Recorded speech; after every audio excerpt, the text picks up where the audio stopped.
പ്രിയരെ, ഇന്നേക്ക് അനേകരും പറയുന്ന ഒരു കാര്യമാണ്, പ്രാർത്ഥിക്കും തോറും ദൈവത്തെ സ്തുതിക്കും തോറും പ്രശ്നങ്ങൾ അധികരിക്കുന്നു, ചോദനകൾ അധികരിക്കുന്നു, കൂടിക്കൂടി വരുന്നതല്ലാതെ ഒരു അല്പം പോലും എനിക്ക് പ്രശ്നങ്ങൾ കുറയുന്നതായിട്ട് തോന്നുന്നില്ല എന്ന് പറയുന്ന പലരെയും കാണുവാൻ കഴിയുന്നു.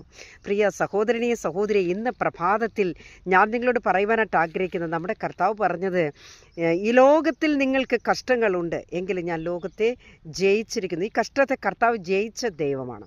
ആകയാൽ പ്രിയരെ, നമ്മുടെ ഹൃദയം കലങ്ങിപ്പോകാതെ വണ്ണം, നാം അധൈര്യപ്പെട്ടു പോകാതെ വണ്ണം, ഓളങ്ങളും തിരമാലകളും പോലെ പ്രശ്നങ്ങൾ അധികരിക്കുമ്പോൾ നാം പതറിപ്പോകാതെ, അധൈര്യപ്പെട്ടു പോകാതെ ദൈവത്തിൻ്റെ സന്നിധിയിൽ താണിരിക്കെ കർത്താവ് നമ്മളെ സഹായിക്കുമെന്നേ. 91-ാം സങ്കീർത്തനത്തിൽ പറയുന്നത്, അവൻ എന്നോട് പറ്റിയിരിക്കാൻ ഞാൻ അവനെ വിടുവിക്കും. ഇന്ന് ദൈവത്തിൻ്റെ സന്നിധിയിൽ നമുക്ക് പറ്റിയിരിക്കുവാൻ കഴിയുമോ? കർത്താവിനോട് ചേർന്നിരിക്കുവാൻ കഴിയുമോ?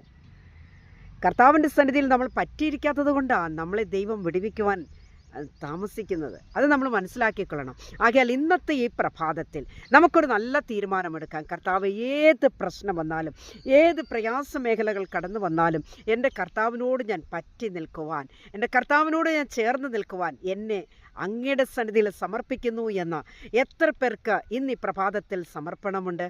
ദൈവം നിങ്ങളെ സഹായിക്കും. ആമേൻ.